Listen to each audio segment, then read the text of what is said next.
그런즉 율법은 무엇이냐? 범법함으로 더하여진 것이다.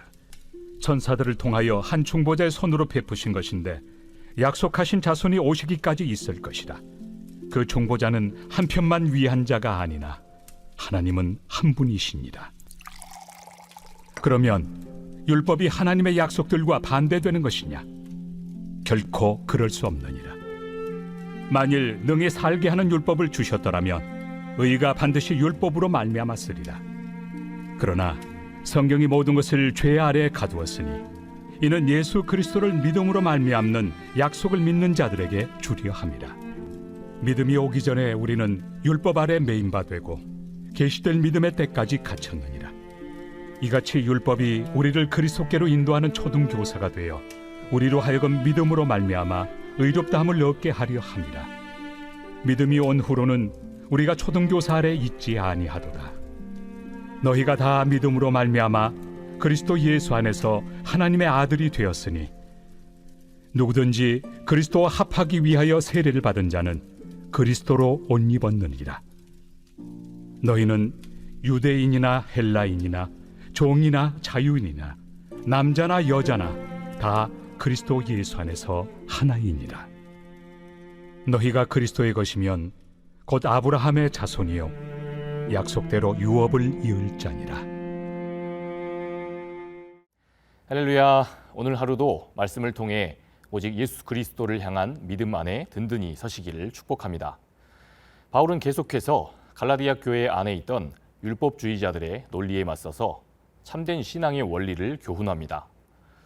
이들 율법주의자들은 유대교적인 어떤 전통에 머물러 있으면서 그리스도인들이 유대인, 이방인 할 것 없이 이 율법에 명시된 할례를 받고 또 율법에 명시된 모든 걸 지킴을 통해 구원을 받을 수 있다. 그러면서 바울의 가르침을 비방했습니다. 그래서 바울은 이 부분에 대해 오늘 말씀에서도 아주 중요한 사실을 우리에게 교훈합니다. 먼저 19절에서 바울은 율법이 하나님께서 약속하신 이 약속의 자손, 즉 메시아 되신 예수님이 오실 때까지를 위한 것임을 역설합니다. 장차 하나님 약속하신 예수님이 이 땅에 오시면 그분의 인격과 또 사람 됨됨이와 그분의 사역을 통해 무엇이 과연 우리 인간을 향한 하나님의 뜻인지가 분명하게 드러날 것입니다. 그러나 예수님이 오시기 전까지는 어떻게 합니까? 장차 하나님의 아들까지도 죽이면서까지 그렇게 욕심을 부리는 우리 인간들이 그 전까지는 대체 무엇이 하나님 뜻이냐를 인지하지 못한 채 세상을 제멋대로 살아가게 될 것이 뻔합니다. 그래서 하나님은 중보자 모세를 통해 우리에게 율법을 주셨다는 겁니다. 그러면서 21절에 바울은 이렇게 질문합니다. 그런데 율법은 그럼 하나님의 약속과는 무슨 상관인 것이냐? 율법이 이런 것들은 너희들 절대 하지 마라.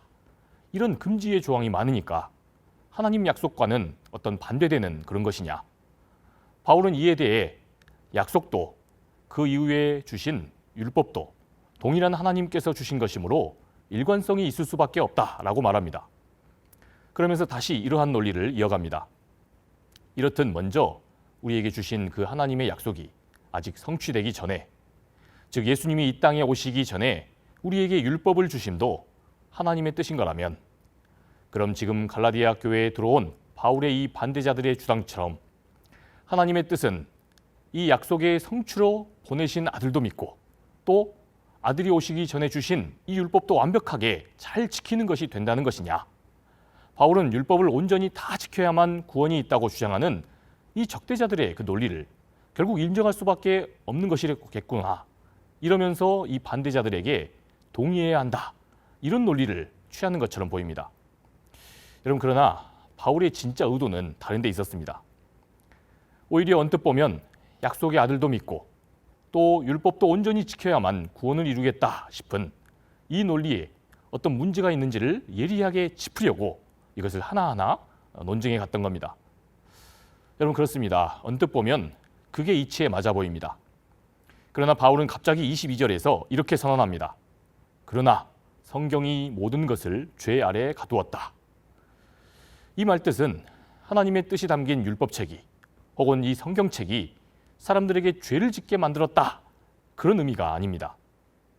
성경에 담긴 그 하나님의 명령, 즉 율법은 하나님의 뜻이 어디 있는지를 잘 보여주고 그것을 설명해주는 기능은 한다는 겁니다. 그렇지만 그 자체로서, 이 율법이 주어진 그 자체로서 우리 인간이 거기에 나온 모든 조항들을 다 지켜낼 수 있게 만들어주는 건 아니라는 겁니다. 율법책이 그러한 의지를 우리에게 허락하는 게 아니라는 거죠. 그래서 23절 이후에는 바울이 이 사항들을 요목조목 논증합니다. 바울은 믿음, 그러니까 약속의 아들이신 이 예수님을 믿는 길이 우리에게 열리기 이전에는 우리가 율법 아래에 메인바 되어 있었다 말합니다. 여기서 바울이 왜 율법 아래 메인바 되었다 하느냐 하면요. 여러분 어떻습니까? 우리가 만일 거짓말을 합니다. 이 거짓말을 하는데 거짓말하는 건 죄다. 하나님이 이걸 미워하시는 일이다. 이를 명시한 법이 없다면 어떻겠습니까? 그러면 우리가 거짓말이라는 이 행위, 이것을 해도 아무런 죄책감을 갖지 않을 겁니다. 그것이 잘못이라고, 죄라고 인식하는 그 자체가 불가능했을 것이기 때문이죠. 여러분 그런데 현실은 어떻다는 겁니까?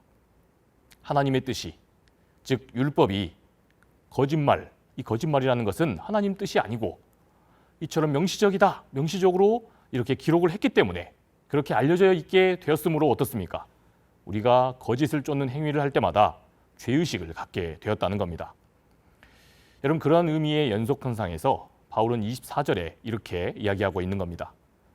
하나님 뜻이 담긴 명령, 즉 율법은 일단 우리를 예수 그리스도께 인도하는 안내교사의 역할은 한다는 겁니다. 아니 그렇다면 왜 율법이 우리를 예수께 인도하는, 그렇게 안내하는 교사의 역할을 한다 이렇게 말한 겁니까? 우리가 이 법이 있다고 해서 어떻습니까? 법대로 우리가 합니까 안 합니까? 어떻게 해서든 그 법에만 우리가 저촉되지 않는 한 우리는 우리 마음대로 하고 싶은 마음이 있는 존재입니다.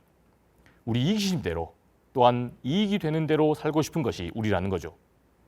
우리가 하나님 뜻을 그렇게 저버릴 때 그게 바로 하나님의 뜻을 저버리는 행위다. 이걸 알고 있다고 해서 우리를 정죄할 그런 율법이 있다고 해서 우리가 그 율법이 요구하는 그 사항을 온전히 지킬 수 있는 것은 아니라는 겁니다. 바울은 그러한 의지가 처음부터 우리 속에 없다고 생각한 사람입니다. 훗날 갈라디아서를 쓴 이후에 이 문제를 더 일목요연하게 다룬 고린도 로마서의 7장에 보면요. 바울은 아주 세심하게 여기에 대해 역설합니다. 자기 안에는 한없이 착한 생각을 품는 자아가 있다는 겁니다. 그러나 정작 그런 착한 생각을 행동으로 이어주는 그 의지가 자기 안에 있다고 합니까? 없다고 합니까? 없다고 고백하는 겁니다. 바울은 그래서 결국 선하다고 여기는 그 행동이 아니라 결국은 악한 행동과 더 깊이 짝하는 자기를 직면할 수밖에 없다는 겁니다. 그래서 바울은 바로 이 사망의 상태에서 누가 나를 건지랴 한탄합니다. 여러분 그러니까 바울은 율법이 우리 인간에게 결국 예수 그리스도가 반드시 필요하다는 것을 깨닫게 하는 역할을 한다는 것, 바로 여기에까지 이 율법의 기능이 여기까지라고 이야기하는 겁니다. 우리 인간 안에는 결코 율법이 우리에게 요구하는 그 하나님의 뜻을 온전히 이루고 성취할 수 있는 그 능력 자체가 처음부터 없다는 겁니다. 그러니 우리는 그저 가만히 놔두면 율법과 함께 다 망할 수밖에 없는 존재였을 거라는 겁니다. 여러분 그러나 어떻습니까? 25절에 바울은 말합니다. 믿음이 온 후로는 우리가 이 초등교사, 즉 율법 아래에 있지 않게 된다 했습니다. 우리의 능력으로 끝없이 우리의 죄성만을 발견하고 빈약한 우리의 의지로 인해 늘 선한 하나님의 그 뜻보다는 악과 짝하는 우리의 실망스러운 그 모습에 절망할 수밖에 없습니다. 그리하여 모든 인생의 관계와 삶에 있어서 늘 자기중심적이고 이기적이 될 수밖에 없으므로 종국에는 패가 망신할 수밖에 없는 그런 운명인데, 그런데 어떻다는 겁니까? 이런 우리에게 하나님은 약속을 이루어 주셨다는 겁니다. 우리에게 하나님 뜻대로 살아갈 수 있도록 그러한 힘을 주시고 의지를 주시는 바로 예수 그리스도를 주셨다는 겁니다. 그래서 예수 그리스도 안에서 어떻게 살아가는 삶이 진짜 하나님 바라시는 삶인지 우리는 그분의 인격과 그분이 이 땅에서 보여주신 그 사역들을 보면서 새로운 인간 존재의 가능성을 우리가 들여다보고 또한 기대할 수 있게 되었다는 겁니다. 이것이 바로 바울이 믿음이 온 후로는 우리가 이 율법 즉 초등교사 아래에 있지 않게 되었다는 뜻입니다. 그래서 바울은 이렇게 전망합니다. 우리가 이 약속의 아들 예수 그리스도께 대한 그 믿음으로 그분의 인격과 사역을 따르는 길에 구원이 있다고 확신하며 그렇게 살아갈 수 있게 되었다는 겁니다. 그게 26절에 그리스도 안에서 하나님의 아들이 되었다는 뜻이고, 또한 27절에 누구든지 그리스도와 합하고자 세례를 받으면 그리스도의 옷으로 입는다 했던 의미인 겁니다. 마지막으로 28절에 바울은 이렇게 말합니다. 우리가 예수 안에서는 유대인도 또한 헬라인도 종도 그리고 자유인도 또한 남자도 여자도 다 하나가 된다. 여러분, 세상에 우리 인간 안에 무슨 이런 것이 있습니까? 나랑 조금만 다르다고 생각되면 배척하고 또한 혐오하고, 나보다 조금만 못하다 여기면 그렇게 함부로 하고 깔보고 무시하고 사는 것이 우리 인간이지 않습니까? 우리나라의 대한민국 헌법, 그리고 우리를 때로 정죄하는 이 실정법이 있다고 해서 우리가 자동으로 타자를 용납하고 또 타자를 사랑할 수 있는 존재인 것입니까? 그럼 아니지 않습니까? 그런데 이게 우리 예수님 안에서, 예수님을 향한 믿음 안에서는 된다는 겁니다. 종이 상전과 어깨를 나란히 하고, 또한 유태인이 율법을 좀 하나님 앞에 먼저 받았다고 해서 헬라인한테까지 너도 나처럼 되라고 그렇게 강요하는 오만을 벌이게 되고, 남자든 여자든 편견과 또한 차별 없이 서로를 용납하고 포용하는 그러한 관계가 될 수 있다는 겁니다. 사랑하는 여러분, 오늘 이 예수 그리스도를 믿는 믿음이 저와 여러분, 우리 성도님들의 삶을 지배하고 또한 붙들어 주시기를 간절히 바라고 축복합니다. 오늘 예수 그리스도께 대한 전적인 믿음 안에서만 우리는 달라질 수 있습니다. 배려하고 또 진심 어린 사랑을 할 수 있는 겁니다.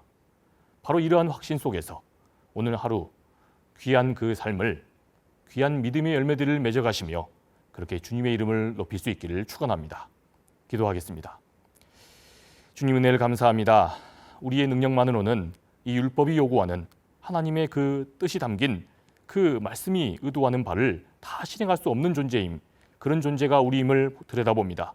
하나님, 그러나 우리에게 예수 그리스도를 주셔서 그분의 인격과 사역을 통해 우리가 새로운 존재로 살아갈 수 있는 길을 열어주시니 감사합니다. 이러한 믿음 안에서 오늘 하루의 귀한 일상을 우리 예수 그리스도의 제자로 살아갈 수 있도록 인도하여 주시옵소서. 그렇게 하실 하나님만을 찬양하오며 귀하신 예수 그리스도의 이름으로 기도합니다. 아멘.